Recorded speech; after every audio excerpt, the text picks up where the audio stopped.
Can you tell us more about your study, how Latinos are doing in California? Unfortunately, we found that Latinos do worse than their Latino counterparts in other states. It's largely due to a failing public educational system and also due to increased regulation, mostly environmental. My guest today is Soledad Ursua, lead author of the study El Futuro es Latino, conducted with Chapman University, which looks at how Latinos are doing in California compared to other states when it comes to education, income, and homeownership. We also sit down with Gloria Romero, who's a former state senator. She's going to tell us what they found on the education side of things. Only 36% of Latino students in California even meet or exceed the basic levels of proficiency in reading and writing. That is stunning. We'll also talk to Marshall Toplansky, who's a clinical assistant professor at Chapman University. In this research, he looked at the Latino workforce in California. He's going to share with us his findings. The largest number of truckers, laborers, construction, industries that are crucial to the growth of California in the future. We're going to need to rely on Latinos for the next generation of economic prosperity for the state. I'm Siyamak. Welcome to California Insider. Soledad, it's great to have you back on. Welcome back. Thank you. You have been doing a study on how Latinos are doing along with Chapman University. Can you tell us more about your study, how Latinos are doing in California? I've been working with Chapman University, and I was the lead author in our current project, El Futuro es Latino, where we took a look at how California Latinos are doing, how they compare with Latinos across the United States, and really what their future is here in California. Unfortunately, we found that Latinos do worse than their Latino counterparts in other states in terms of education, income, and home ownership. It's largely due to a failing public educational system and also due to increased regulation, mostly environmental.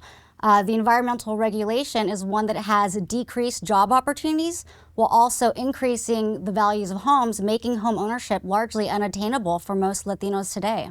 First, we took a historical look at California, and it's important to realize that California history is Latino history. Today, we think of California as the fourth largest economy in the world, and we rarely ever think about how we got there.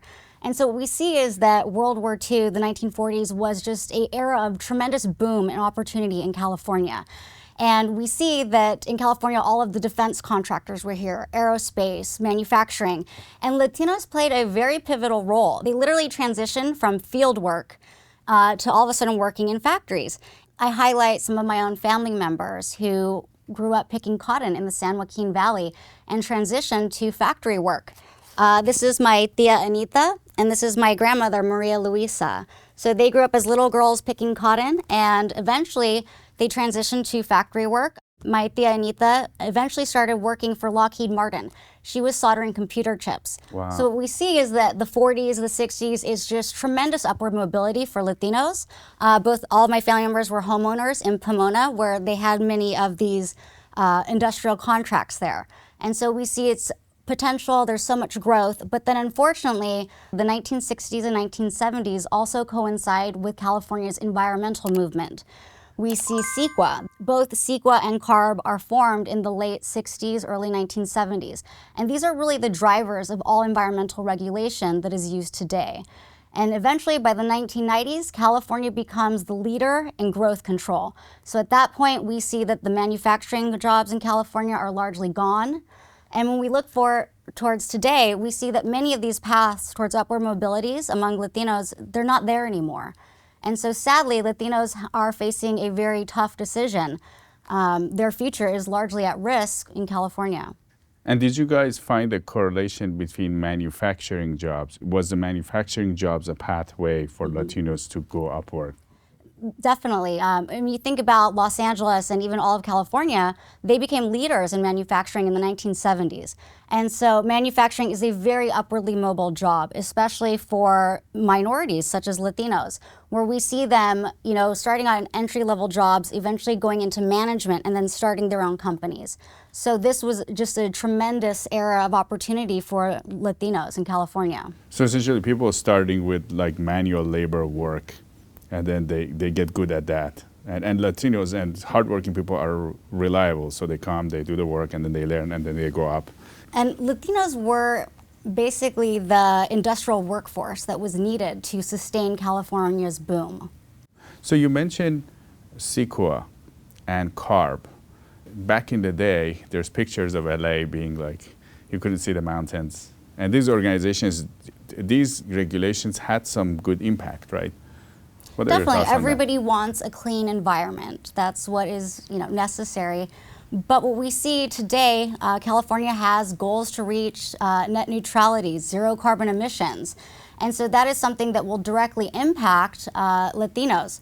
We took a look at just what jobs Latinos occupy nationally, and it's not surprising. They are largely in roles that are carbon producing.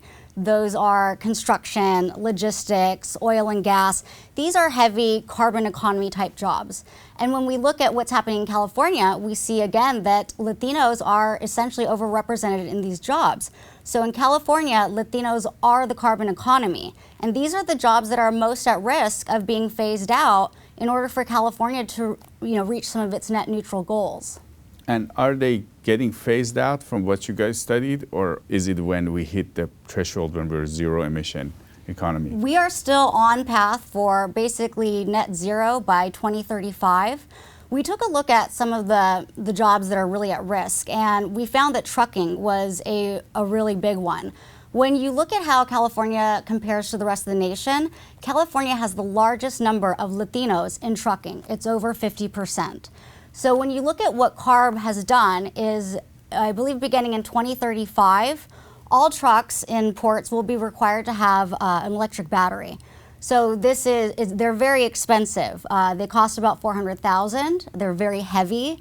They basically undermine the economics of a trucking industry or a trucking business. They take a long time to charge. And so what we see here is that it will be the big companies who are able to pivot and grow their business. It will be the small mom and pops that are largely not able to compete any longer. And just like manufacturing, what we found is it's surprising that trucking is actually a very upwardly mobile job. Many people think about the traditional trucker as being a white, blue-collar job, but that's not the case anymore. We're even seeing that more and more Latinas are getting into trucking. And one of the reasons it's so upwardly mobile is that people come in entry level, they can grow into management, then they eventually start running their own rigs and start their business. So just like the manufacturing jobs, this is an upwardly mobile job. It pays very well. Some have reported annual salaries of $80,000 a year. So this is a largely good job for entry-level Latinos. And unfortunately, these are one of the jobs that are going to be impacted by pending legislation. Latinos represent what I would call the carbon economy. They are the group of people that run the infrastructure. They're the largest number of truckers, the largest number of laborers, the largest percentage of composition for construction and other kinds of blue-collar industries. And so if we want to make this particular group successful, in addition to being able to educating the group for future occupations, we have to make their current lives more successful. So to do that, we need specifically to lighten up on some of the very strict environmental laws in order to be able to make it easier for Latinos to drive trucks, to create businesses, mobile businesses like taco trucks and restaurants. This is the core of that economy right now, and they're really not being accommodated with current state policy. What did you guys find through your studies? How are Latinos economically and business-wise, how are they impacted in this state? The first thing we found is that if you look at the occupations of Latinos, the highest concentrations of Hispanic workers are in industries like farming and forestry, which we kind of intuitively knew, but building and grounds maintenance, construction, food prep, transportation. 23% of all truck drivers in the United States are Hispanic. And if you look at that in terms of California, those numbers are actually close to triple. 71% of laborers and helpers, just basic laborers in California are Latino. 50% of the truck drivers, 60% almost of the manufacturing workers, 61% of the construction workers. So Latinos are represented at twice or higher the rate of in California than they are elsewhere. So this is a very important aspect of what we found, because these are industries that are crucial to the growth of California in the future. And if they're so heavily dominated by Latinos, and we want to incent Latino entrepreneurship, what do we need to do to make this environment more friendly for them? Did your study find what we need to do to fix that? The study suggests several important areas. First is government policy. We need to be able to recognize that we have a group of people that doesn't necessarily have a lot of wealth already created, so we need to find incentive programs to be able to help Latinos continue to make strides in the entrepreneurial area.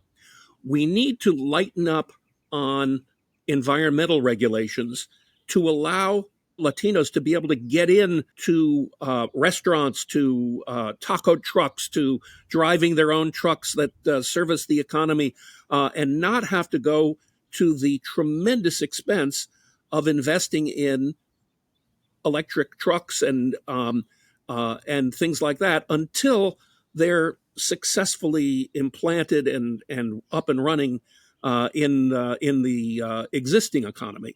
So those are two areas. Plus the educational side, we're having a tremendous problem with educational attainment, both in the reading and the math skills of Latinos, which is significantly lower than the rest of the California community. We need to be able to create programs that are going to help them move forward. Soledad, you mentioned that your family members that came here, they were both able to buy their own homes. Can you tell us what's going on right now for Latinos in homeownership here in California? Nationally speaking, 51% of Latinos own their own home. But in California, they do much worse. In California, it's only 46% Latino homeownership. So what we're finding is that Latinos in other states do much better. For instance, the best state is New Mexico, where it's a 70% homeownership rate. So that's very striking. We see that in Texas and Florida, they also do much better. In Texas, the homeownership rate is 59%, and in Florida, it's 55%. And when you ask, what's going on, the reason here is really the cost of living. And so that just makes the opportunity for home ownership just largely unattainable for most. Because people have to have a lot of money to put the down payment, and it's expensive, the housing cost. Well, when we look at sort of workers, any savings in income is just gobbled up by some of these high costs of living, the highest utility rates, highest gasoline. So that is largely what is keeping home ownership unattainable. And we have been told by some experts that a lot of times people that drive the most might be the Latinos, because they're doing the landscaping jobs, or they're living in certain areas that might be outside of big metropolitan areas, like maybe further away, and they have to drive more, or they have to use their conditioning more because they're out of kind of further away from the coast. Is that true? Yeah, and interestingly, what we found is that Latinos might be voting with their feet. When we looked at all 26 of the metropolitan statistical areas, all of them grew in terms of Latino population, except San Jose. That had a reduction. But we found that Riverside and San Bernardino had the largest increase in Latino population. And one of the reasons is because people want single-family homes. So we see that the home ownership rate in San Bernardino, Riverside counties is much higher. It's nearly 61%. So that's very different from low homeownership rates such as Los Angeles, which are 35%. So what does this tell us? It means that the Latino dream is homeownership. And homeownership is largely unaffordable in coastal areas. So we see Latinos moving towards the inland counties where there is opportunity, there is upward mobility, and they can afford a home. Folks, you've probably been hearing me talk about Wi-Fi for a while now. Wi-Fi has been getting a ton of phone calls from you, and I thank you for supporting an investment that actually helps people. A lot of people are talking about this investment, and I like to review the basics with you. First off, yes, it's true. You can earn up to 10.25% fixed rate of return that's not correlated to the stock market or to the Fed. You can turn your income on or off, compounded, whatever you choose, and there are absolutely no fees. There are no restriction on your principal if you ever need your money back, and you'll get your monthly statement with no surprises. If you are not sure if you can trust this economy, this secure collateralized portfolio may be a very good option for you. Just go to investyrefi.com. That's invest, the letter Y, then refi.com. Folks, I take my endorsements very seriously. If you're looking for a solid investment that helps people, contact my friends at YRefi and then tell them Siyamak sent you. Now let's go back to the interview. And you mentioned that you guys looked into education. And we have been covering education on the show, and we're facing some challenges in California. Can you tell us what's the impact, what's happening with education?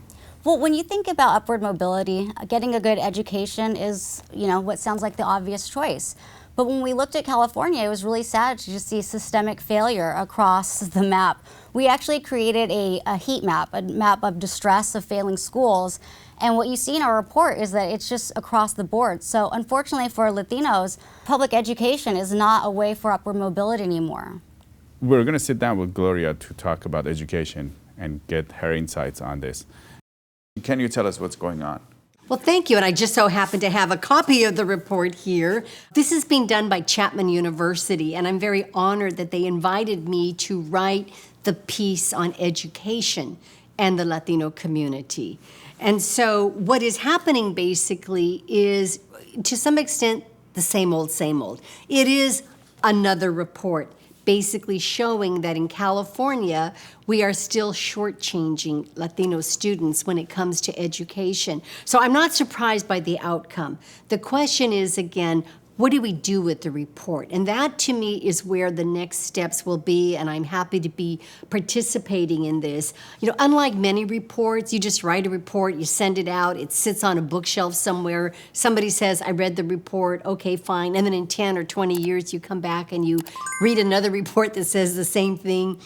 What Chapman University and the Latino Project are trying to do is to say, let's issue the report, but let's really have a conversation about this, and not just with the bureaucrats, not just with those who wrote the reports, but let's take it out to the business world, to the chambers of commerce, to the churches, to family groups, to neighborhood watch groups, and talk with them about what are the implications of this report.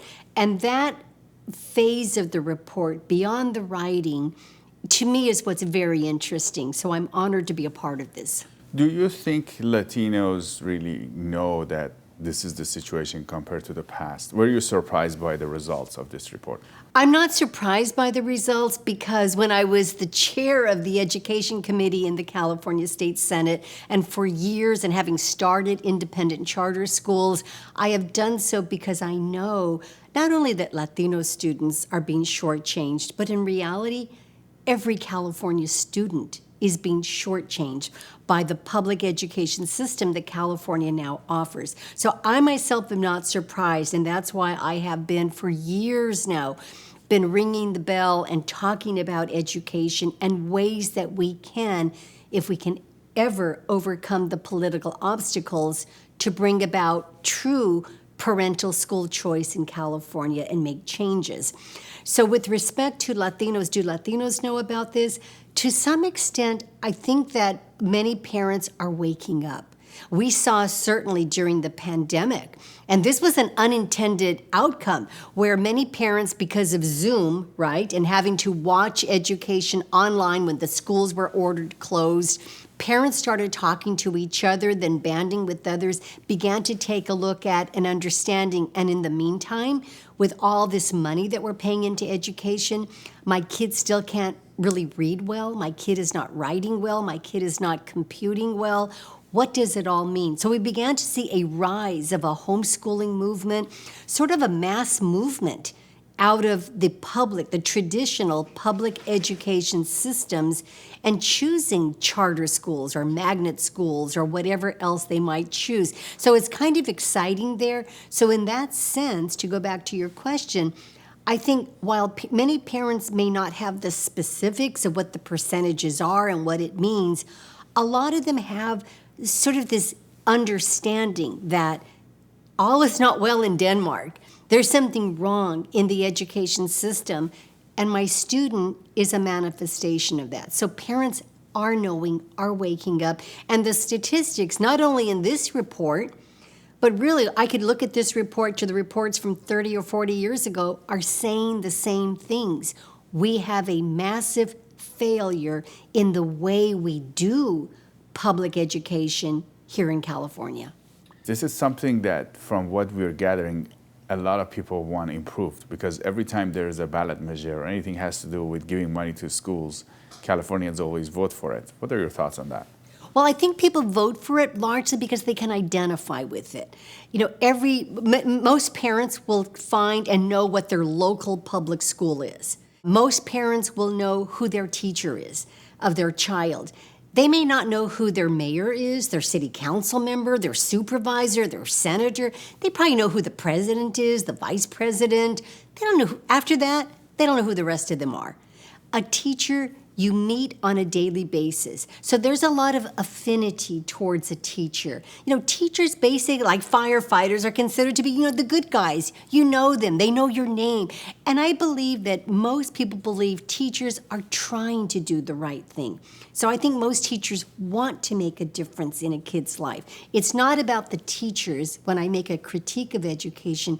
It's about the system and how we set it up, and even teachers themselves get shortchanged in a profession that's offered in a way that doesn't even recognize their professionalism. So parents get pulled into this and want to do the right thing because we believe in education.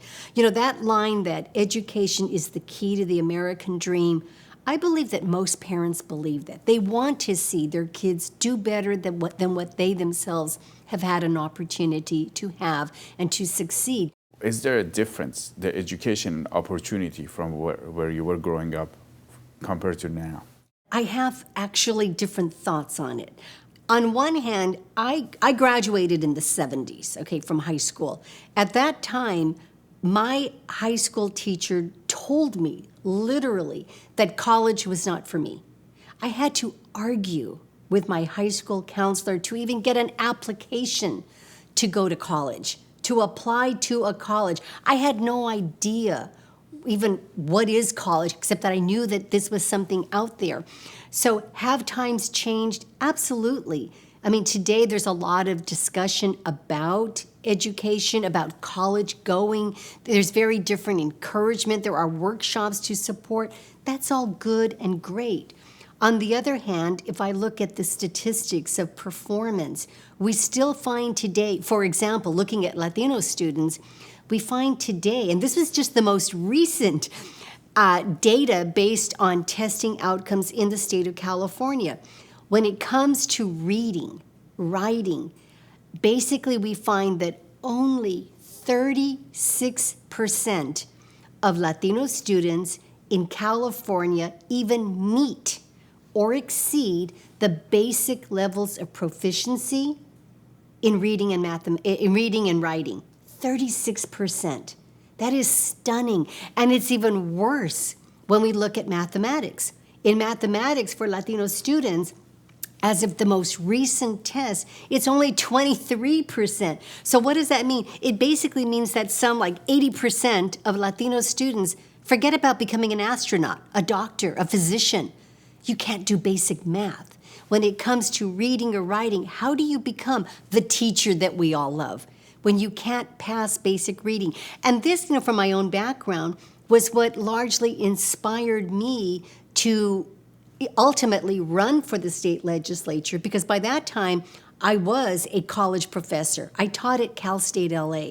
This is a working class college. This is a college located in the heart of East LA, the San Gabriel Valley, where basically students who come, they're not full-time students, they're not the legacy students, they're not the rich students. These are largely first-generation college students, meaning that just like me, their parents had never probably graduated from high school, had never gone to college. They were the first generation, and they are the first generation of college students doing everything right, graduating from their high schools, basically crossing the freeway, getting to Cal State LA, and then sitting in my classroom finding out they can't write.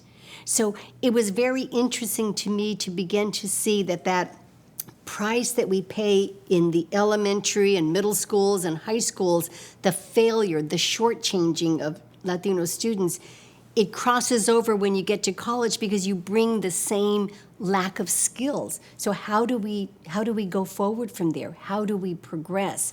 So I began to be very interested in this topic as a professor, seeing that once these kids came from high schools, and these were the kids that were able to graduate and able to get into college, they were still failing because they couldn't write. And we know from the studies that we've done that if you're not reading by basically age 9, you basically are being set up for a career of failure if you cannot read by the age of 9. That's why a lot of the testing will take a look at early education, because when you're reading, it's comprehension. Reading is not just reading, it's writing, it's articulating skills. So much is bound in that. Why are so many people leaving California? It wasn't long ago, people from everywhere wanted to move to the Golden State to enjoy a better life. Sadly, the standard of living has been dropping in the past decade. Are you like me and wonder why this is happening?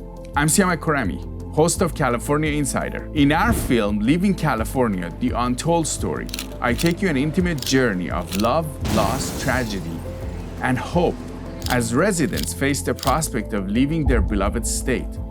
Everyday people like you tell their stories about why they have to move out of the state even though they don't want to. Experts and policymakers also give insights about what's happening behind the scenes. Together, we get to the root cause of this exodus. Go to leavingcalifornia.com to view the first 15 minutes of the film for free. By watching Leaving California, you can be part of the solution. Again, go to leavingcalifornia.com. Now, Gloria, some of our audience have told us that when we talk about black and brown kids, like not doing well at school, it should come from the family. What are your thoughts? Do you think the Latino families, based on your experience, do they care about the education of their kids? Parents are the first teachers. They're the most important teachers. Parents must be a vital part of this, absolutely. My mother had a 6th grade level of education, and yet she was probably one of the most important persons who influenced my desire to get an education. She would go to the school, and oftentimes she felt embarrassed because she didn't speak well, she didn't wear nice clothes, but she understood you go to the parent-teacher conferences, you stand there. She still didn't really understand everything, but she would, at home, she was a homemaker, she would clear the kitchen table and say, you sit there while she's making dinner, and we didn't have private desks or anything like that. We didn't have all these fancy things. You had the kitchen table, and while she's making the beans and the tortillas and all of the good food we were going to have later on, I and my siblings, and there were 6 of us, we had a piece of the green table in the kitchen where we would do our homework. But you know what? She oversaw it. She didn't understand it, but she oversaw it. We had a few books in our home.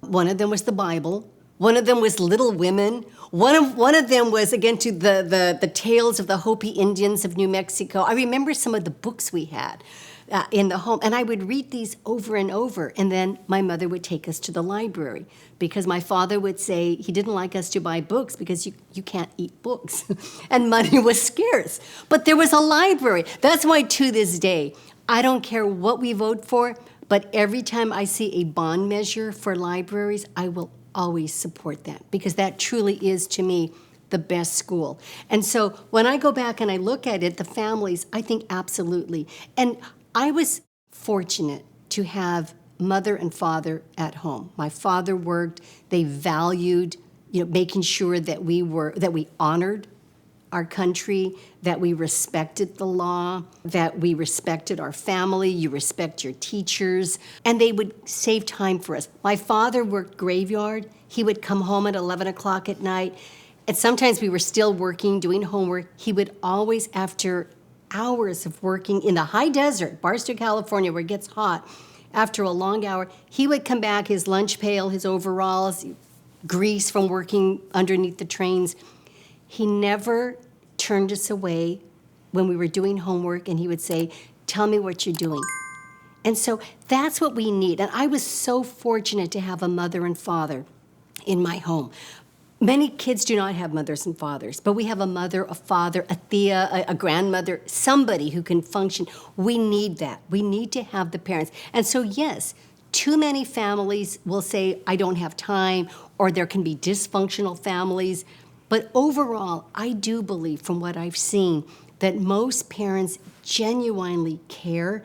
Many parents just don't know how to navigate the system. That doesn't mean that the schools are off the hook, because a lot of school districts will say, "Oh, well, it's the parents are bad." It begins with parents.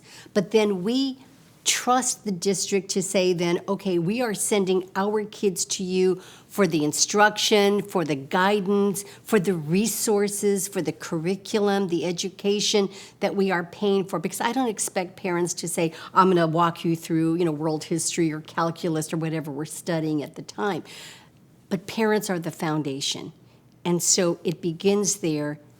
And with parents then, for the parents to be able to speak up and say, "I support this, I don't support this," and then to give parents the rights to say, "If I don't like what I see in my school district, I'm out of here. I'm going to go to a charter school, I'm going to go to a magnet school, I'm going to homeschool," or like in other states, we have begun to see more and more the creation of, vouchers, opportunity scholarships, where parents can actually take the money that normally would go to the district automatically and just say, "No, I'm going to gather this bank account and I'm going to take this money to the school of my choice." In the Latino Project, the report, we did something very exciting, and we're still working on it. And basically, what we've developed, and it's just been a lot of fun to actually talk about it. Like, I threw out these statistics, 36%, 23%, all these numbers. After a while, you forget it. So what we said is, okay, what would happen if we were to put like a map and show a heat map and to show the progress or the lack of progress when it comes to meeting the minimum standards, when it comes to reading, or the minimum standards when it comes to mathematics. Let's actually post it all at one time, every school in the state of California. Because right now, nobody knows. If you go to your neighborhood school, most people have no idea how well this school is doing, how well your child is doing. People don't know. They have no understanding of this. And so we're going to create this map to see how well is this school doing in educating my child. And if I like the answer, okay, I'll stay there. And if I don't like the answer, maybe I will say, I'm going to find a charter school. Or let me go to a different school or a different district, or maybe I'll homeschool.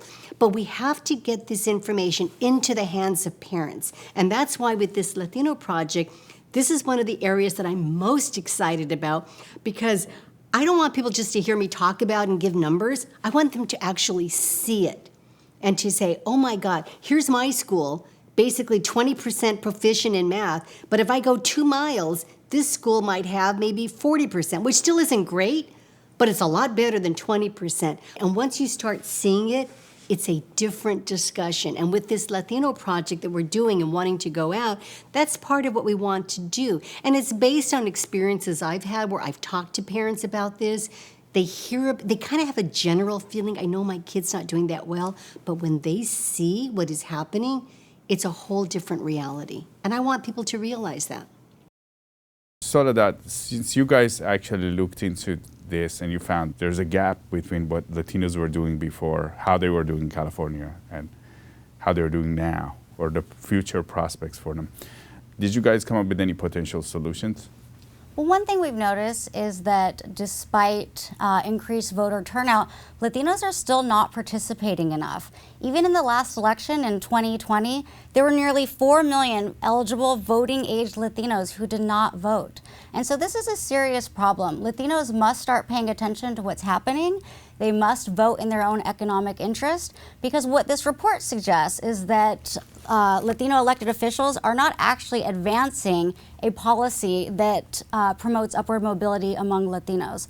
So the future of California largely rests in its Latino population, and it will really be up to them to decide the future of California. What we're seeing is that El Futuro es Latino, and so we really don't know what the future will be. If Latinos do well, California will do well. Now, do you have any other thoughts for our audience? Well, I invite you to read our report. We cover quite a bit of topics, and engage with us. We're also planning to do events in different communities to really present our findings directly to the Latino community. Soledad Ursua, lead author of El Futuro es Latino. It was great to have you on California Insider. Thank you so much. We have an exciting news for you. At California Insider, we created a new product. It's called California Insider Opinion. This is where our insiders and experts across the state are actually telling you what's going on behind the headlines. When there's a breaking news, a big issue, important issue happening in California, they're gonna come on the screen and tell you what's happening behind the scenes. And these are like 7 to 10 minutes of opinion formats where the guests are talking to the camera directly, telling you what's happening. You're paying a tax increase of tens of thousands of dollars every year as a condition of keeping what you already own. Make sure to look at the description below, because you want to sign up on our newsletter, because a lot of these opinions might be very sensitive that some people in the social media platforms may not like. So we're putting them in the newsletter on our website so you can have them. These opinions will actually help you understand the political and policy landscape of California. We highly recommend you follow it.